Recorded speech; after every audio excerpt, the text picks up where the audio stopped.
অন্তর্বর্তী সরকারের ৮ জন উপদেষ্টার সীমাহীন দুর্নীতির প্রমাণ নিজের কাছে রয়েছে বলে দাবি করেছেন বিএনপির চেয়ারপারসন খালেদা জিয়ার একান্ত সচিব এবি আব্দুস সাত্তার। অবসরপ্রাপ্ত এই সচিব বলেছেন, এই উপদেষ্টার সঙ্গে যোগাযোগ ছাড়া গুরুত্বপূর্ণ পদে নিয়োগ হয় না, বদলিও হয় না। শুক্রবার রাজধানীর বিয়াম মিলনায়তনে এক সেমিনারে অভিযোগ করেন আব্দুস সাত্তার। তবে তিনি উপদেষ্টার নাম বলেননি।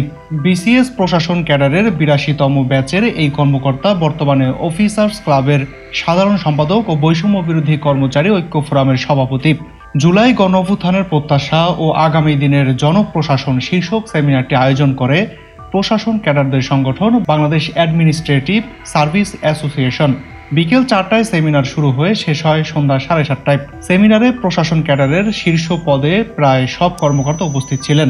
আব্দুস সাত্তার তার বক্তব্যে বলেন, আমি খুবই হতাশ।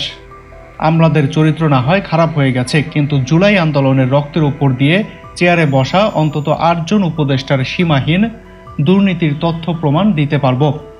গোয়েন্দা সংস্থার কাছে ৮ উপদেষ্টার দুর্নীতির প্রমাণ রয়েছে, কিন্তু কারো বিরুদ্ধে ব্যবস্থা নেওয়া হচ্ছে না। এই সময় উপস্থিত কর্মকর্তারা ঠিক বলে হাততালি দেন। সাবেক এই সচিব বলেন, কষ্ট লাগে একজন উপদেষ্টার এপিএস এর অ্যাকাউন্টে ২০০ কোটি টাকা পাওয়া গেলেও তার বিরুদ্ধে কোনো ব্যবস্থা নেওয়া হয় না। তিনি প্রশ্ন করেন, স্বাস্থ্য মন্ত্রণালয়ের মতো একটি মন্ত্রণালয় নূরজাহান বেগম চালাতে পারেন? স্থানীয় সরকার মন্ত্রণালয় এবং যুব ও ক্রীড়া মন্ত্রণালয়ের মতো দুটি গুরুত্বপূর্ণ মন্ত্রণালয় একজন অনভিজ্ঞ উপদেষ্টা দিয়ে চালানো ঠিক হচ্ছে?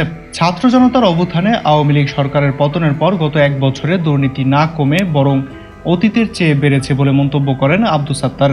তিনি বলেন, এক সাহসী কমিশনার একটি স্কুলের জমির নামজারিতে ৩০ লাখ টাকা চেয়েছেন। ঢাকার আশেপাশের একজন ইউএনও একটি কারখানার লেআউট পাস করতে ২০ লাখ টাকা চেয়েছেন। Mahadi Hasan BN, people voice television, Dhaka.